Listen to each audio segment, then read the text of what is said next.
up, you guys, and welcome back to my channel. It's been a while. I've been going through some things over this last month, and I just been away. But on this journey that I've been going on over this last month, I guess you can call it a journey, I felt like I wanted to share with you guys and maybe with someone that might be going through the same thing that I'm going through right now. So, long story short, about 2.5 weeks ago, today is June 29th, 2020. About 2.5 weeks ago, I found out that I have a brain tumor.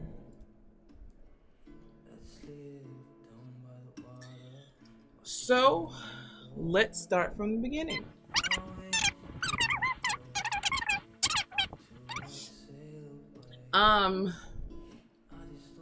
So over the last, I want to say maybe year and a half, I have been having really, really bad headaches. Bad headaches to the point where I just cannot move. I have to stop in my tracks. And it would just be so painful. It's literally the worst feeling that you can ever.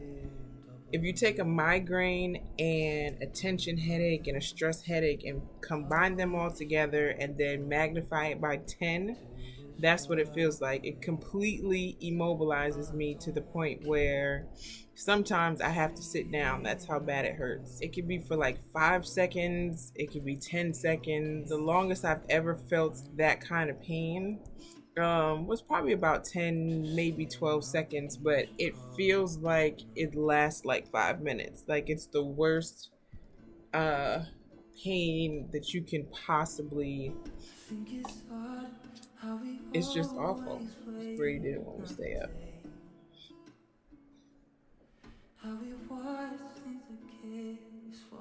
I found out 2.5 weeks ago that I have a brain tumor. I have what is called a pituitary gland tumor, aka prolactinoma. I think I said that right. Prolactomia. So how I found out I had the tumor.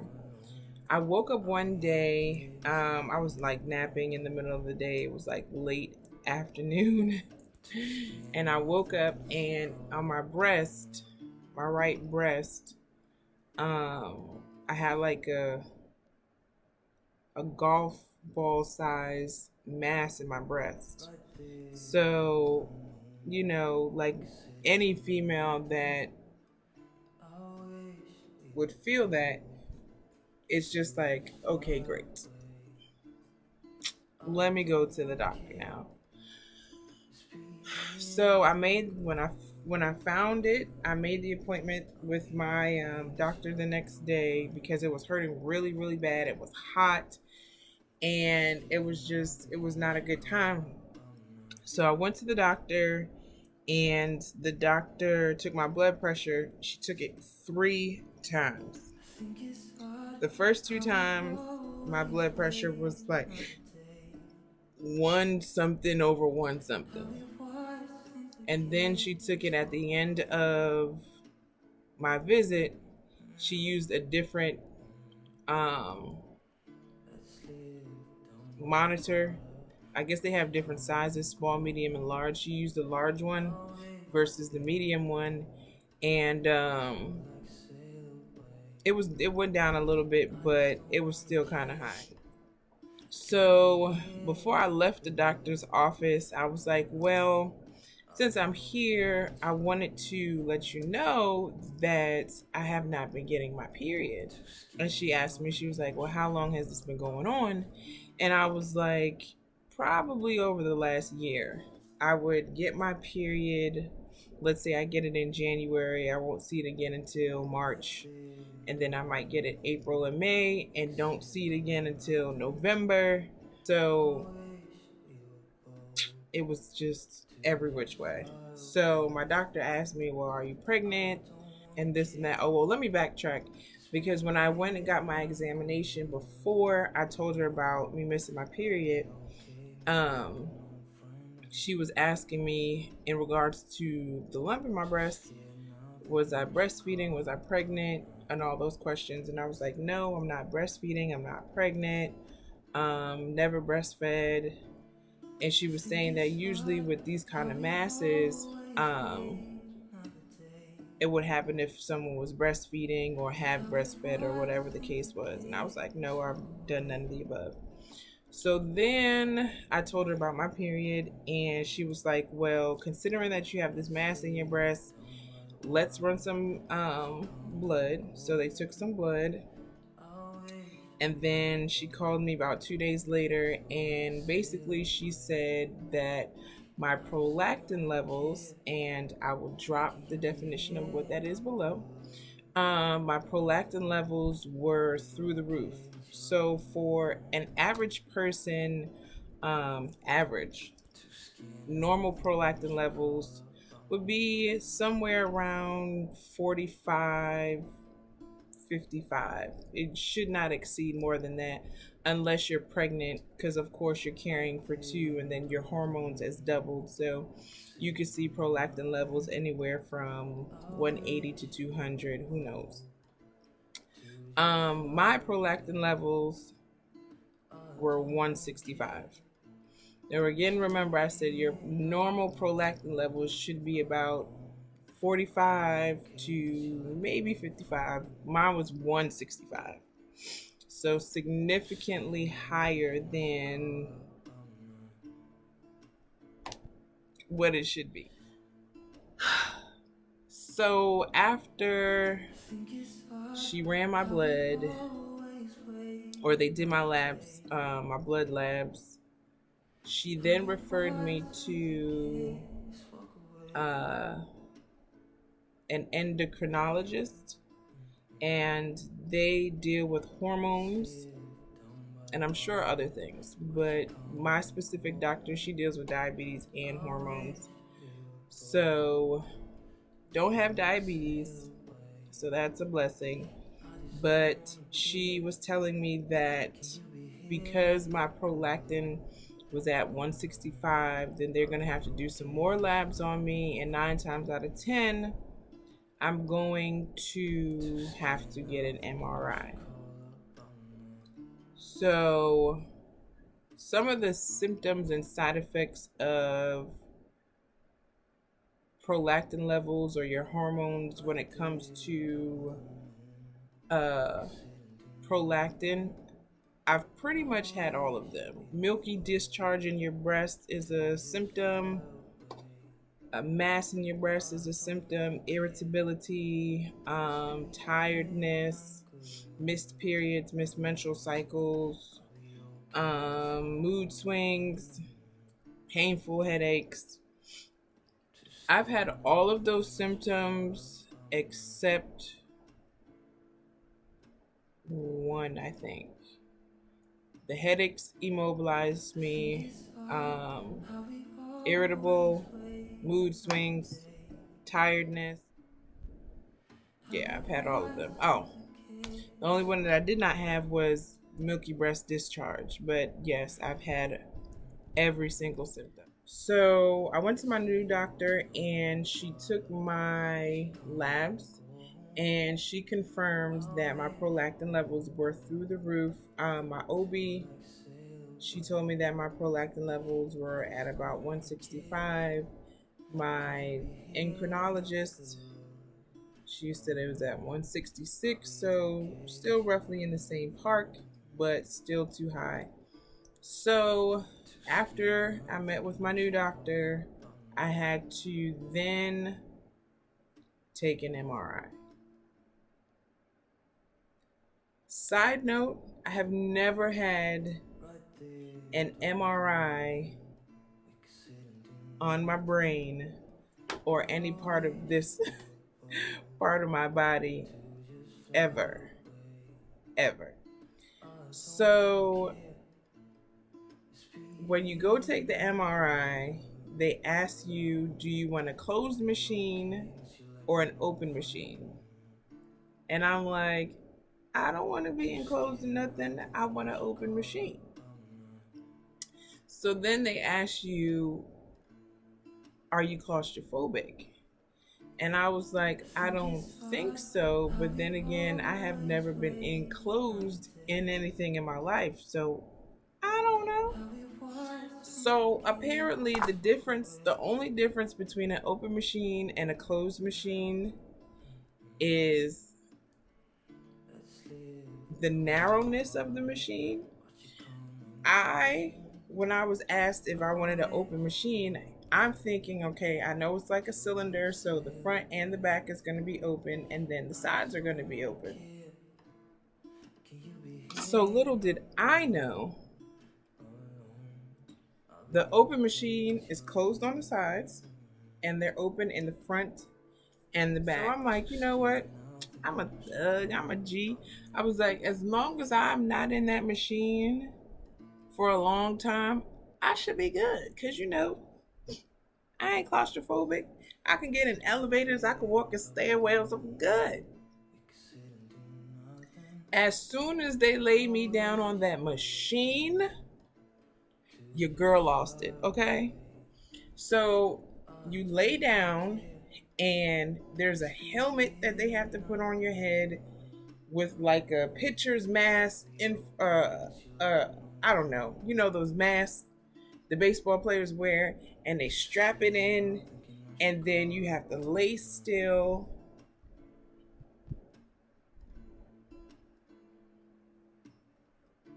As soon as she clicked that thing over my face, tears. Do you hear me? My grown ass was bawling out of control. I lost it. So I was like, no, I got to get this done. I can do it. I can do it. I can do it. So I'm laying there. I close my eyes. And then I don't know why, but I opened my eyes and I looked behind me and I could not see a thing. I couldn't see outside.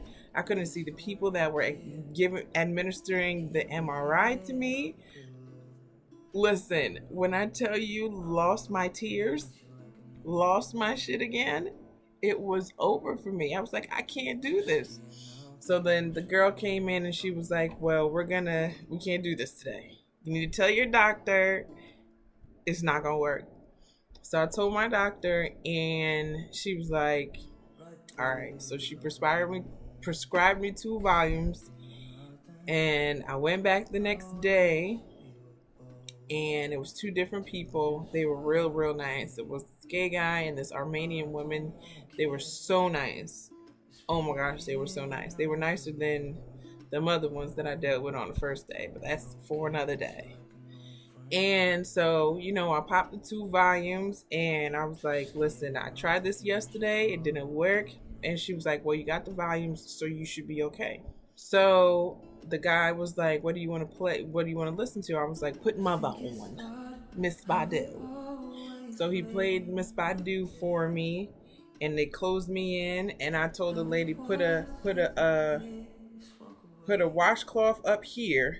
So in the event that my crazy behind opens my eyes and looks up, I am not just seeing tunnel. And then they have like this mirror that they can put on the helmet. So if you do open your eyes, you can still see like people. But they were talking to me the entire time. And the whole time I'm okay. I'm okay. Until finally, I think that second volume clicked in and I was this close to falling asleep. But by the time that 25 minutes was over and they was like, okay, you're done, I was like, dang. I was about to fall asleep, but I was crying the whole time. But he was like, you're doing good. Just keep it up. You're doing good. So listen, MRIs are no joke, okay? MRIs suck ass. And I pray every day that it is the first and last MRI that I'm ever going to have to deal with in my life because they suck gigantic balls. So a few days later, my doctor called me and told me that yes, I do have a tumor in my brain. And it's like, what person wants to hear that they freaking have a tumor? Now, with the pituitary gland tumors, see, I'm getting ready to cry. With the pituitary gland tumors, they are benign. Um, my doctor was like, they're it's an uncommon thing, but in me doing my research, I found that there were a lot of people that, a lot of women that they actually have this. I don't want to say it's a disorder or disease because it's not really any of those things. It's just unfortunately something that happens. So she told me that I have a tumor on my brain. So where your pituitary gland is, it sits along this line here. It's right behind your eye socket, but it sits along this line here. So everybody's symptoms are a little different. And remember I told you guys that I used to get the worst headaches. I still get them, but I don't get them as often as I did before. But the headaches that I get are so painful. And sometimes I forget a lot of stuff, but I remember it like instantly, but in the moment I would forget. And that's a new symptom that just recently started. So she told me that I have the tumor. I have a little diagram. The tumor, I mean, not the tumor, the pituitary gland essentially is supposed to be the size of this dime. So, in comparison to the quarter and the dime, let's say, just for visual purposes, the quarter is my gland. The dime is my tumor. You see how much the dime covers on the tumor. I mean the dime is the tumor, the quarter is my gland. So this is how much of the tumor is covering my gland. And what's happening is that it's expanding. Well, at the time of them finding out what it was, it's expanding. So it's applying a lot of pressure to the right temporal lobe, the right temporal lobe of my big ass head. So if you touch right here on the right side of my temporal lobe in comparison to the left side, you can actually feel the softness and the sensitivity. I would say from here to right here is very soft. In comparison to my left side, it just feels like normal. When I do get the pounding headaches as of lately, what's been happening is that I would get them and then my ear would start hurting, and whatever pressure is being pushed to my ear is coming to my eye and it's making my eye water. Now, my doctor did prescribe me a medicine that I cannot pronounce, child. But I'm supposed to take it for the next year 2 times a week. And then I'll go see my doctor again in like 3 months unless, there's a significant change that needs to be had. Initially, when I first started the medicine a couple of weeks ago, the first day I took the medicine, my head was hurting so bad for 3 days. I was like, you know what? I'm not doing this. I'm not taking this medicine. This is ridiculous. So I called the doctor and I told her, and she was like, well, that's not a normal side effect. Have you taken it again since then? And I was like, no, I have not. She was like, well, take it again. Let's see what happens. You might be allergic to it. If you are, then we'll try something different. Long story short, I took it again. I was okay. My head was still pounding, but it was not anything like how it was for those 3 days. So when that happens, I just have to kind of stop and, I touch the side of my face a little bit just to kind of soothe it, I guess you can say.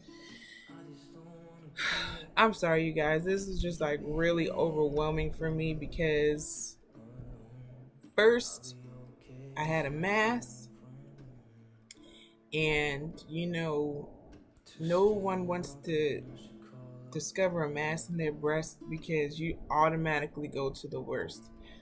But it was a good thing that I found the mass because it then pushed me to say, this is what's happening, to then discover that I do have prolactomia. Prolactemia. I'm going to learn how to say it, aka a pituitary gland tumor. What bothers me the most about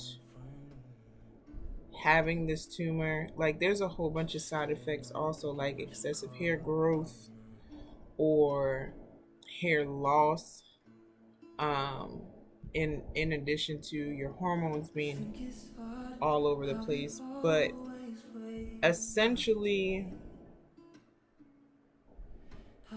having this type of tumor for a female can affect fertility. And I'm currently at an age in my life where I want to start planning to have children. I would love to have children, but at the same time, I'm here now. I don't have any kids right now of my own. And I don't know, I've always been one of those people that if I was to get married or not, I still want to have children. I want to at least have a child. So that is really the hardest part about this for me, because in doing like just little research and talking to my doctor, you know, you got to know everything. You got to know the side effects. You got to know what can happen if. And it's like the only thing that I keep hearing is, like, my fertility, really? And there's a lot of women that have gone through this same situation, and they were not able to have children because it affects your reproductive system, and all of the hormones that comes with that. But at the same time, there are women that have had successful pregnancies, whether it was natural or whether IVF. Um, many women have had to have. Many women had to try multiple times to get pregnant naturally. Multiple IVFs. And IVF is expensive, and freezing your eggs is expensive. And it's like, I haven't been getting my period the way that I'm supposed to get it. So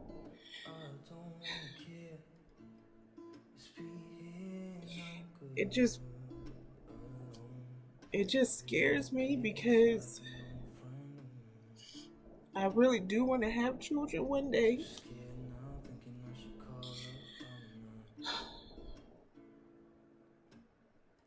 And it's like,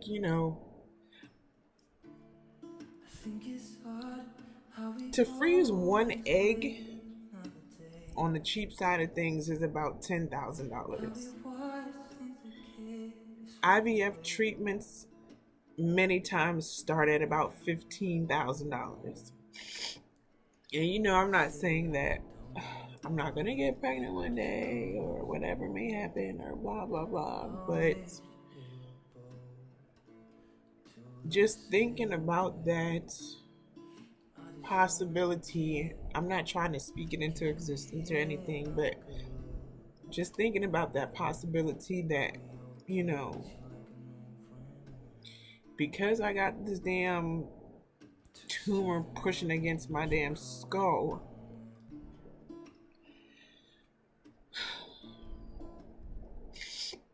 there's a possibility that one day I might not be able to have children.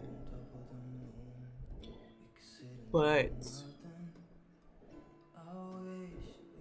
I'm not gonna dwell on that and harp on it. I'm gonna take the medicine that my doctor has given me, and I'm going to continue exercising because your girl lost 15 pounds in quarantine, trying to go for another 15, and try some, natural, holistic approaches to minimize and disappear this tumor.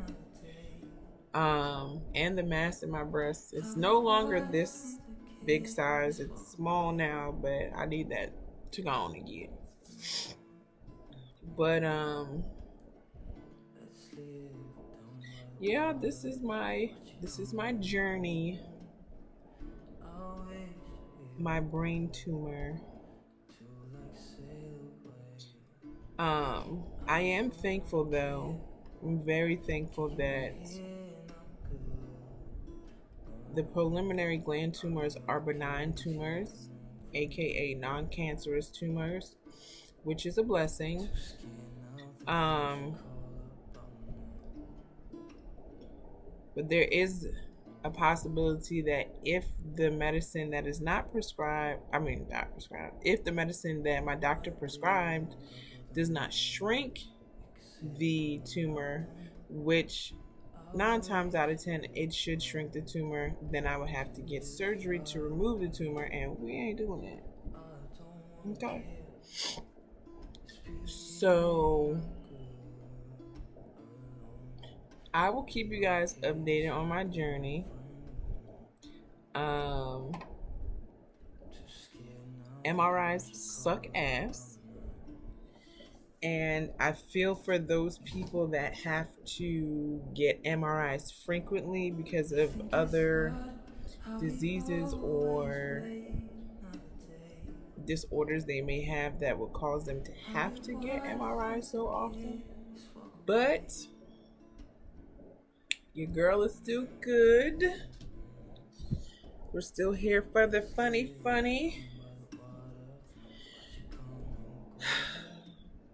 And if there's anybody out there that this video has helped, drop a comment below.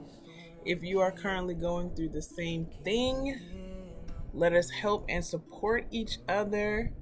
Drop a comment below. So yeah. If your body, before I let you guys go, do not do what I did, okay? If your body is telling you something is wrong, don't ignore it. Listen to your body. Your body knows best. Because remember I said for like the last year and a half, my head has been killing me. But I never went to the doctor. Because I just thought it was stress. I was like, oh, it's stress. It's stress. Stress. If your body is telling you something is not right, listen to your body, because your body is telling you for a reason that this is not right. Go to the doctor, get those tests done, get those exams done, and get back on track. I was all emotional and stuff, but I just wanted to be open with you guys. I wanted you guys to know the real. I wanted you guys to know what I'm going through. It's hard.